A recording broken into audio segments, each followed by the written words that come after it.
Now we're going to move on to the electrical system with our second panel, electrophysiology. A cardiac electrophysiologist is a specialized cardiologist who focuses on the diagnosis and treatment of heart rhythm disorders. Their job involves performing diagnostic tests to assess the electrical activity of the heart and interpreting the results of these tests and then designing treatment plans for the different arrhythmias. They may use a variety of treatments and devices and all kinds of things. Cardiac electrophysiologists work closely with other healthcare professionals to provide a comprehensive care for patients. For this panel, I'd like to introduce Dr. Girish Narayan, the Executive Director of the Cardiovascular Service Line of Palo Alto Medical Foundation, and Dr. Allon Rafael, an independent cardiac specialist and cardiac electrophysiologist. And then we have with them our electrophysiology program coordinator, Sian Merriott. Thank you, Josh. Good morning, everyone. So I'm going to introduce our electrophysiology clinical scenario.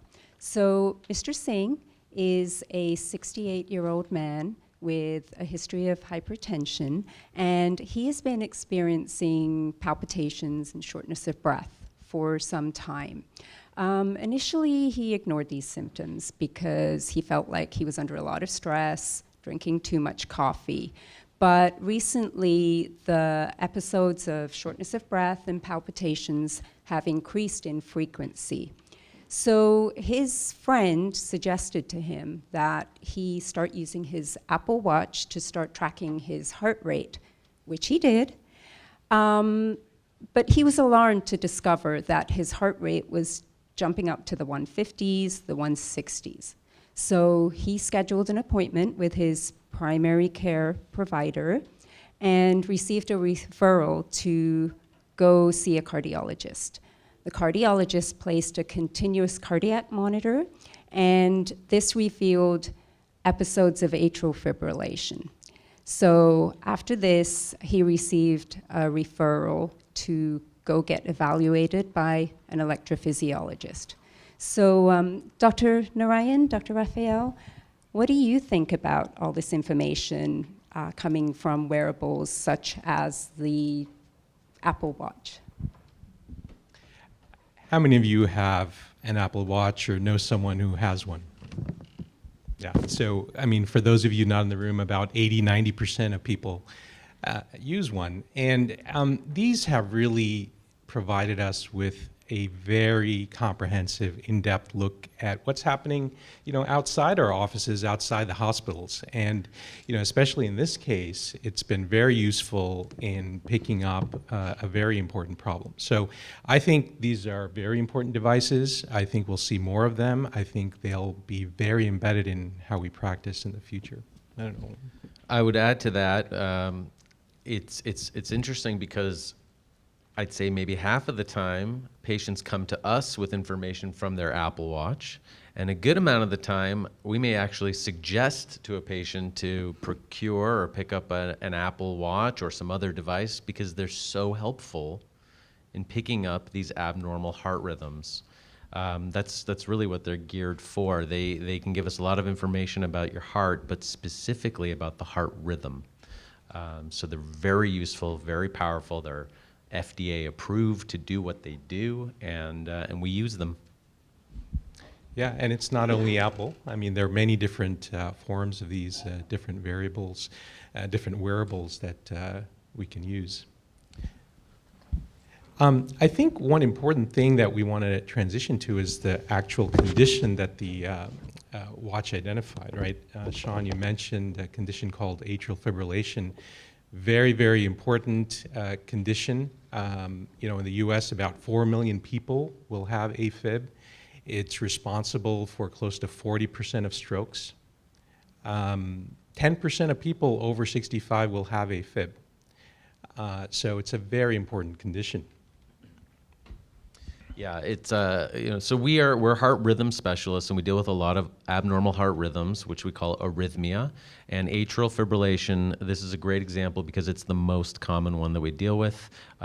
Many of you in this room may actually have atrial fibrillation. It's a very important, a very important problem, as Dr. Narayan mentioned, because it can cause a stroke. Sometimes it causes symptoms and sometimes it doesn't. In this example, this patient was having some symptoms of palpitations, which is an abnormal sensation of the heart beating. And I think it's worth discussing the different ways that we diagnose it, but also the different ways that we treat it. Yeah, and just as we kind of talk about that, it's probably important to delve into what atrial fibrillation really is. You know, that the heart is, I mean, we think a very beautiful, well-crafted organ that does this very intricate dance where electricity starts in one chamber, it stimulates the heart, moves nicely into another chamber, stimulates that. But if you have wiring in the heart that for some reason or the other has been blocked, short-circuited, displaced, these electrical patterns get very chaotic. And that can cause a very chaotic, irregular, very rapid rate. And sometimes this can cause very paroxysmal or intermittent symptoms. Sometimes it can be there all the time. Sometimes it can cause a lot of symptoms. Sometimes it can cause mild symptoms, as in our patient. But the most important thing is obviously, like Dr. Rafael said, stroke prevention, and we'll talk a little bit about that. But I think the big important thing to talk about is, well, how do you deal with this? How do you deal with all of these symptoms that are really bothersome to someone, can lead to heart failure, quality of life issues?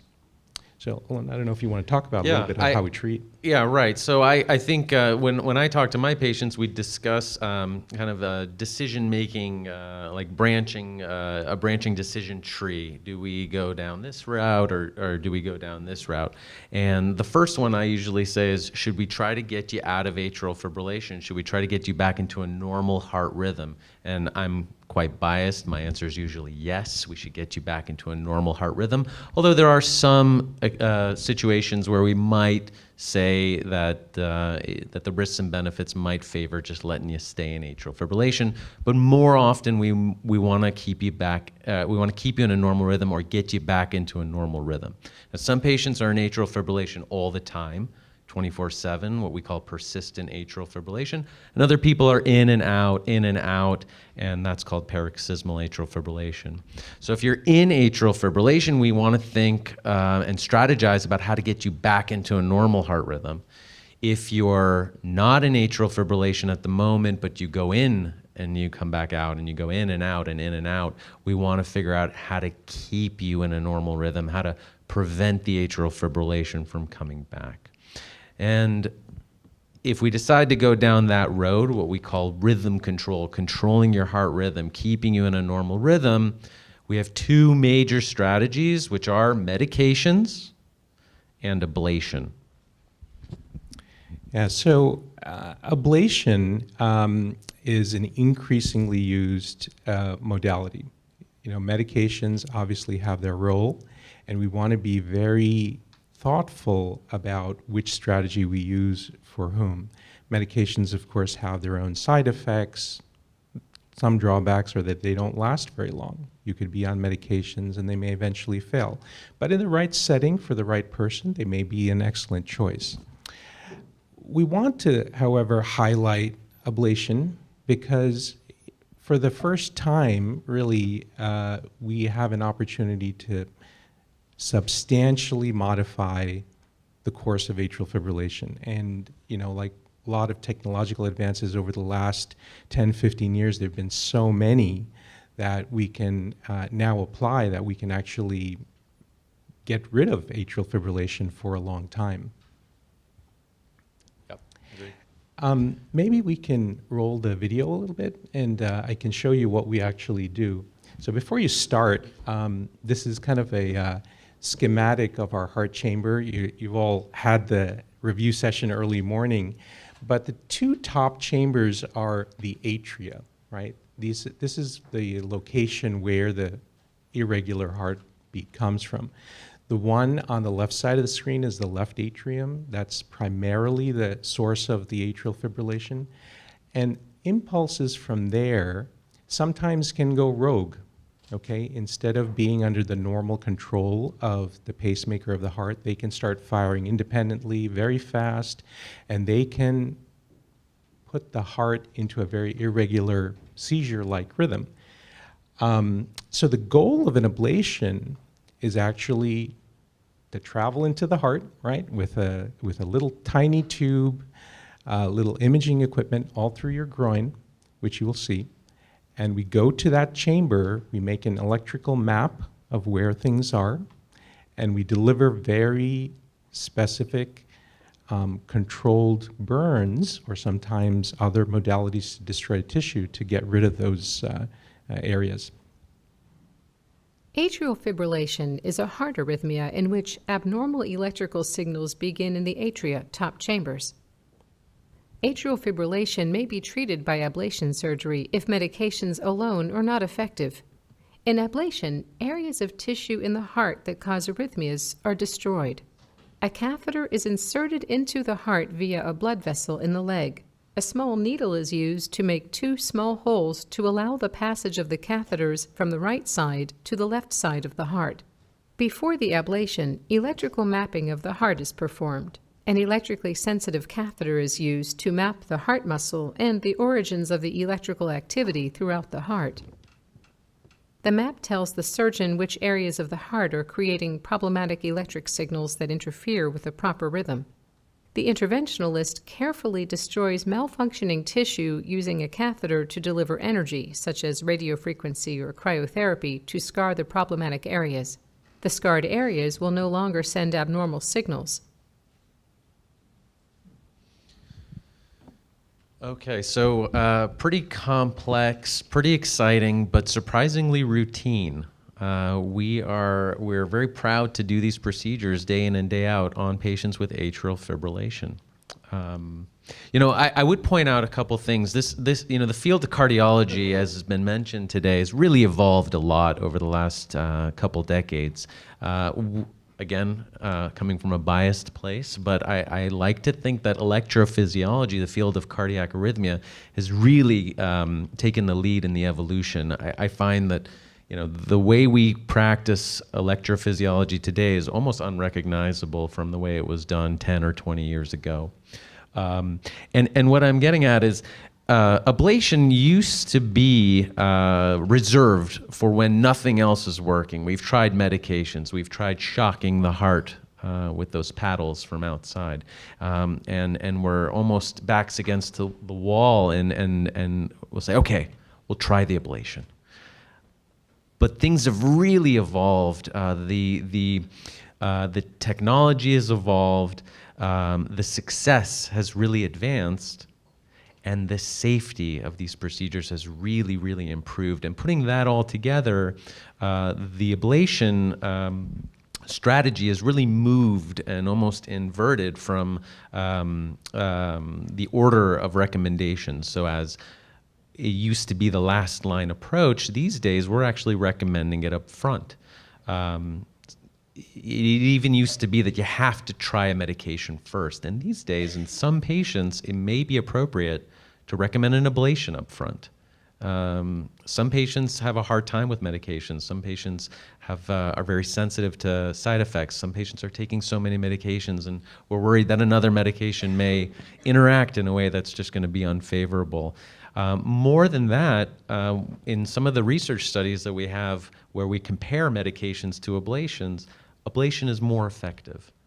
So it's really becoming a more favorable procedure or option, and it's increasingly routine, but it's still very complex. So it's a very, very exciting but important and valuable option that we can discuss with our patients. Yeah, well, I think the second aspect of atrial fibrillation, like we hinted at before, is really stroke risk, right? And oftentimes you'll hear about the use of blood thinners. So, Allon, I don't know if you want to comment a little bit about this patient and what we do to address that specific risk. Right. So we do we do compartmentalize the approach. Whether we do an ablation or whether we try medications, whether you're in AFib all the time or whether or not you're going back and forth, that's kind of one area of the management. There's a whole other side of the treatment approach, which is protecting you from having a stroke. And the most important thing that we can do for you is to protect you from having a stroke, and we do that by putting you on blood thinners. Now that can be a relief to know that you're being protected, but also very daunting to know that you have to take blood thinners. That sounds scary for some patients, but it's really been proven to be the most effective way to protect our patients from having a stroke. So as a segue, well, what if you can't safely take a blood thinner? What if you've had internal bleeding? What if you've had blood in the urine, blood in the stool, God forbid a blood or a bleeding problem in the brain even? What if you are unsteady on your feet and you've fallen before and we're worried that if you fall and you're on a blood thinner, you could have a complicated bleeding problem? So what are our alternatives? How else can we protect you from having a stroke? So what are our options? Well, you could stop taking a blood thinner, then you'll be safer from a bleeding perspective, but then you'll be vulnerable from a stroke perspective. So the other option is an innovation called Watchman device. And Watchman is just one kind of these devices, which are occluding the left atrium, or the left atrial appendage. If I could just point to the picture, what's not shown here is an appendage, like an appendix on your intestine. We're all born with these, with an appendix. There's an appendix that's kind of sitting off here like an ear on the left atrium. We call it an appendage. And when we talk about patients having strokes and atrial fibrillation, that happens because blood clots form inside the heart, and then if we're unlucky, they can travel up to the brain and block a blood vessel that supplies the brain with blood.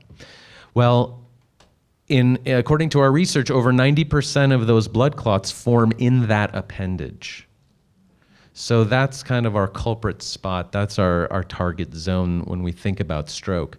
So if, as a tangent, if or someone you know is going to have surgery, open heart surgery, and they have atrial fibrillation, say they're going to have surgery for a valve to be replaced or repaired, or they're going to have a bypass surgery, a surgeon will clip that appendage off, or clip it closed, or sew it shut, just to protect patients with atrial fibrillation from having a stroke. Well, it may be a tall order to send you to open heart surgery to occlude your appendage. So this wonderful innovation that I mentioned called the Watchman device or some other kind of occlusion device can actually occlude that appendage by inserting a catheter through the vein in the leg. And it's a wonderful innovation and a really terrific solution for patients who have atrial fibrillation and have a risk for stroke and need to be on a blood thinner but cannot safely take a blood thinner. So that's a really fantastic innovation that we can offer our patients here in the community. Yeah, that's great. And all of the innovation doesn't necessarily happen through devices. I think we would remember an era when blood thinners were very difficult to use, right?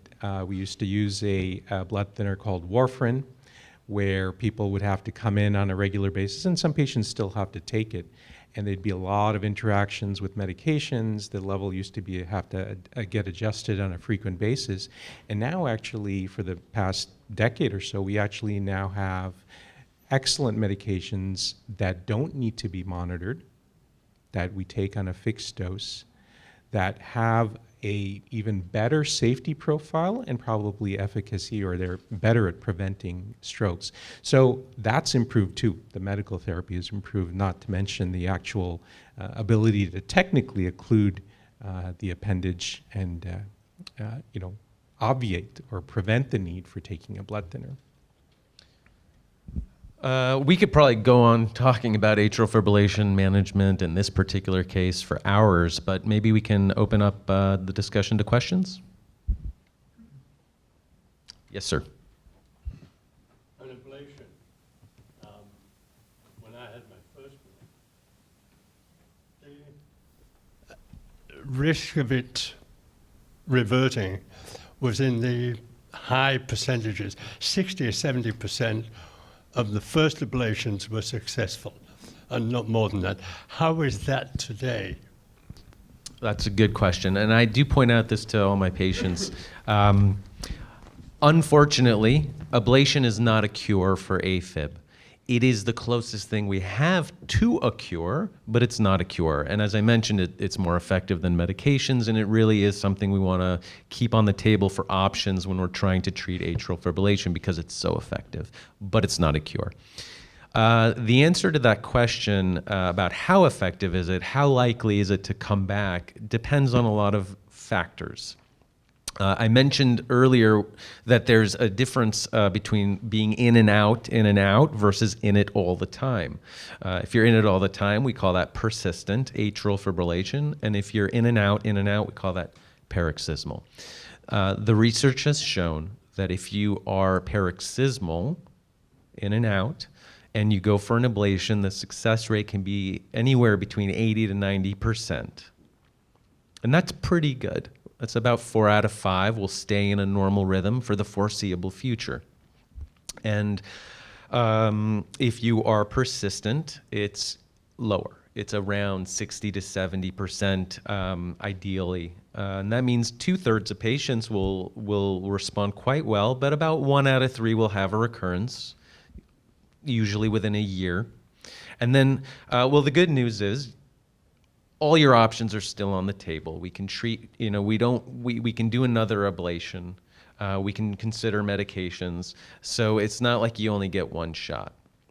One thing I think is an important tangent about this topic is that patients with atrial fibrillation, it starts paroxysmal typically, where it comes for an hour and then it goes away, and a week later it comes back. And with time it progresses, it advances, so that the episodes last longer in duration and then they increase in frequency. And if it's not treated, it can progress to persistent atrial fibrillation. And this has an implication on how we treat it. So we want to be a little bit more aggressive earlier on and stay ahead of it rather than chasing after it after the AFib has advanced. Yeah, I would agree. It's a very important point, and that's really influenced how we take care of patients today. If we catch this early, we have a much better success rate as opposed to waiting, trying medications, doing other things, which really affect how well things turn out. The other thing I wanted to add are the importance of risk factors, right? So just like you saw in the prior panel, they can put in a stent in a blocked coronary artery, but if you don't treat the cholesterol or you don't treat the diabetes, you're going to get disease elsewhere. And similarly with atrial fibrillation, we might be able to get rid of areas of the heart that are triggering this, but if you don't manage risk factors, such as high blood pressure or other structural problems that are developing with the heart, or weight, things like sleep apnea, atrial fibrillation will come back. And so we don't want to take care of the problem just at that moment in time. We want to affect and improve someone's outcome for a long, long time. So it's important to address all of those.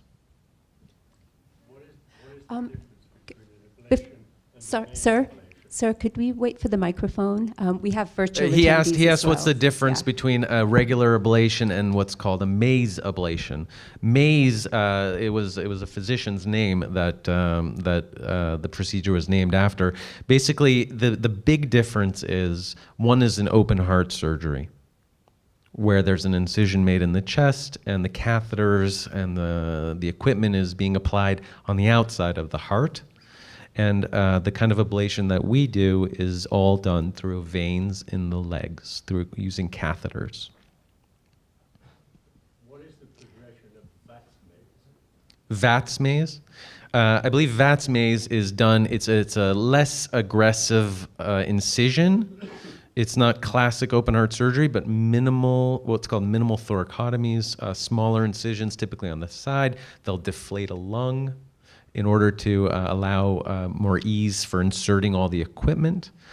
Sometimes this is actually done in a hybrid approach with catheters through the veins in the leg, either on the same day or a month or two later. It's a much more aggressive approach.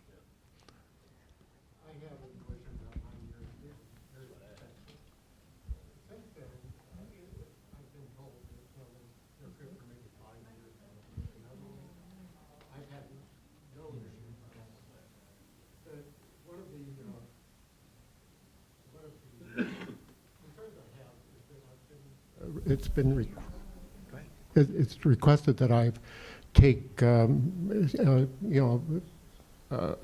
small aspirin every day, and I don't remember to do that quite.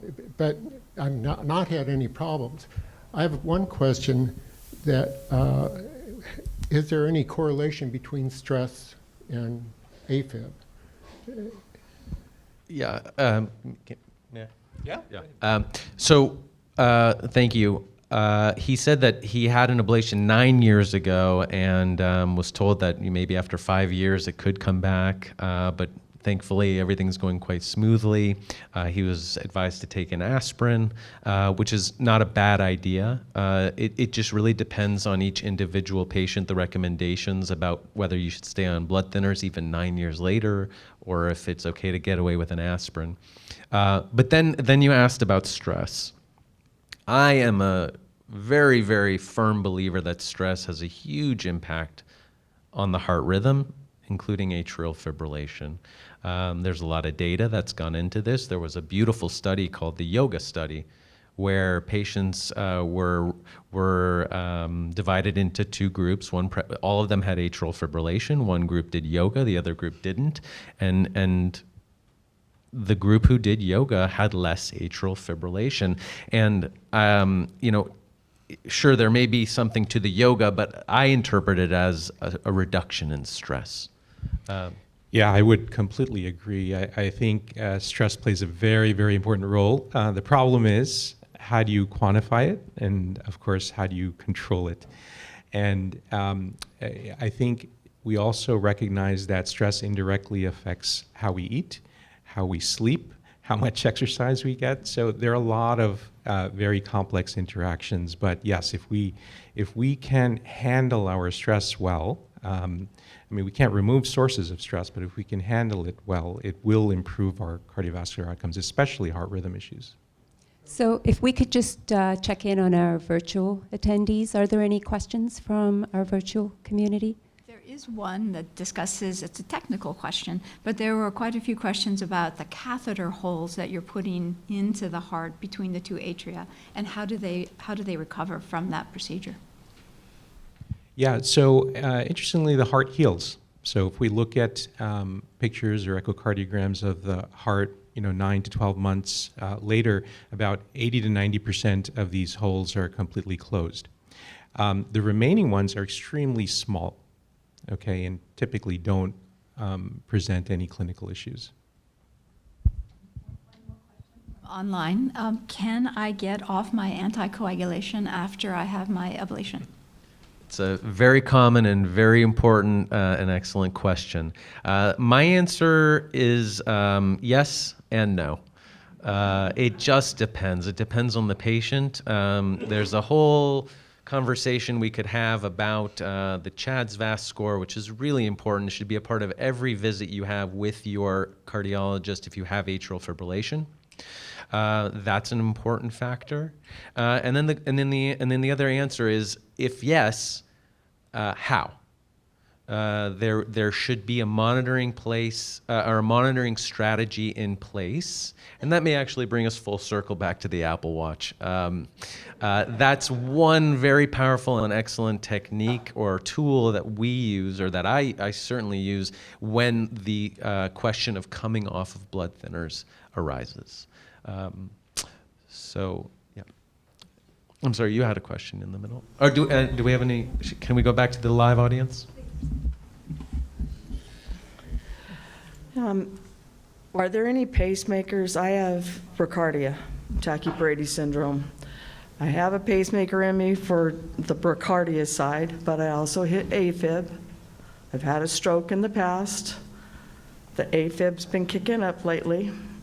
Are there pacemakers that can address both sides of that in the heart, or is it you just have to do the pacemaker for the slow side and the medicine for the high side? Have they developed, because it's been years since I've had my pacemaker put in? It's a yes and no answer again.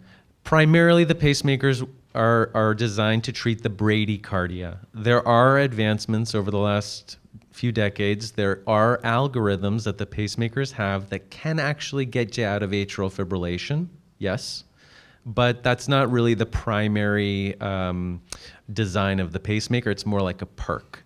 As you mentioned, well, indirectly, pacemakers are very helpful for atrial fibrillation because they can allow us to have more confidence to treat you with medications. But directly, the pacemaker doesn't really treat the atrial fibrillation except for those innovative algorithms that sometimes can be very effective. From the electrophysiology point of view, again, thank you. We hear sometimes of folks, even in their 50s or 60s, who suddenly get in some event and they just pass away, like in few minutes. And sometimes the diagnosis is that it's some electric current got stopped or something. Can you please elaborate on those situations? Yeah, so this is another very important area, completely different than atrial fibrillation, and it was alluded to at the beginning, which is sudden cardiac death, right?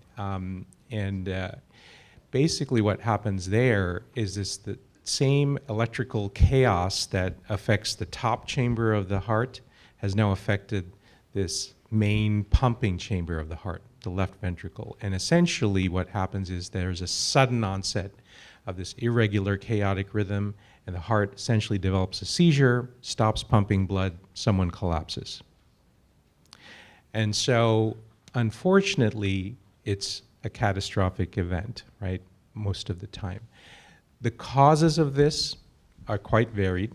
They can be, like we heard before, sometimes it can be a heart attack, and that lack of blood supply can trigger this rhythm problem. Sometimes it could be a genetic predisposition to having this electrical issue. Sometimes, it can be even a mechanical injury to the heart that can trigger this. So there are obviously ways that we could potentially predict this, okay? Unfortunately, we can't predict actually the vast majority, but we can identify people who are at risk of this, right? So people who've had a significant heart attack whose heart is very weakened, or who've had a family history of this particular syndrome and they may carry a genetic defect that puts them at higher risk, right? To the extent we can screen for this, we have some options available, right? And so what are those options? So sometimes it's some medication, but lots of times it's actually a device which, like a pacemaker, it's called a defibrillator, but the main goal of that is to kind of constantly monitor you. It will, as an implanted device, it's constantly looking at your heart rhythm, heart rate, and if ever you develop this dangerous heart rhythm, it will detect it and deliver a shock to reset the heart back to normal, okay? So unfortunately, our ability to predict who and comprehensively know who's going to have this is very poor, but we can identify, a substantial number of people who can benefit from this. I just want to add one thing about the importance of CPR and chest compressions. Yep. Knowing how to do that is really going to make the difference between being able to save somebody's life and save their quality of life. So it's crucial. It's crucial that the community learns how to perform CPR effectively, and that's also a whole other conversation, a whole other Saturday morning, but it's very important and very relevant. Yeah, great point. Yep. Very expensive, even with insurance. Do you have anything to say about that? That's another whole weekend discussion. But I don't know if you want to take Well, this. Or just, there's so many nuances about insurance coverage, and unfortunately, these drugs are not generic yet. If I have a patient who says that their copay, even with insurance coverage, is hundreds of dollars a month, we may try a different drug. Sometimes your pharmacy or your insurance has a contract with the pharmaceutical company, and an alternative blood thinner might be better covered. So I always like to run through the different options. I have like a gumball machine in my clinic where we give free samples out if we can help with that. But I will work together we work together with our patients to figure out a solution. There's usually something we can do. I hate to have patients get stuck paying that much money to protect themselves from a stroke. Could you please talk about supraventricular tachycardia, intermittent episodes? Sure. So supraventricular tachycardia just means that it's a rapid heart rate or abnormal rhythm that comes from the top chamber, from the atria. Okay. So atrial fibrillation is one such supraventricular tachycardia, but most commonly when we talk or use that term, we're talking about a very specific pathway that's operating in the heart. Atrial fibrillation is very chaotic, many different areas. In supraventricular tachycardia, there may be one extra or abnormal pathway that's in operation. And this, again, is something sometimes people are born with. It can develop and manifest at different times in people's lives. It is also something that is treated much the same way, sometimes with medications, but often with ablation, and very successfully so because it's a very focal area that we address. Yeah, ablation can be curative, as opposed to atrial fibrillation, where it's very effective but not necessarily curative. We can cure the typical kinds of supraventricular tachycardia with an ablation. And they're very safe, so we do recommend those. Somebody who has persistent AFib for 15 or 20 years, would ablation help? So we talk about success rates. We say 80% for paroxysmal, 60% in general for persistent. So we talk about what gets you into the 60% versus what puts you into that 40% failure rate. The time spent in atrial fibrillation is one of the biggest determinants of success. So if a patient's been in atrial fibrillation really persistently for 15 years, the likelihood of success is low. On the horizon, and actually in practice these days, we are doing more aggressive types of ablations, like the VATS maze was mentioned.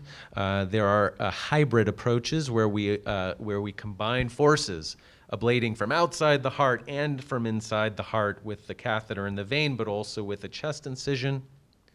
That has started to show some optimism for patients who have been in AFib for years and years and years and years. We're believers, biased as we may be, that keeping you in a normal rhythm has benefit. So we, at least speaking for myself, like to consider all the options. So depending on each individual patient, we may discuss things like that, even if you've been in AFib for years and years and years. Yeah, I agree their options are growing, but really if you look at the data, once you've been in persistent AFib about 18 to 24 months, the success rates of our conventional ablation with a catheter start doing this. So it is important to act early.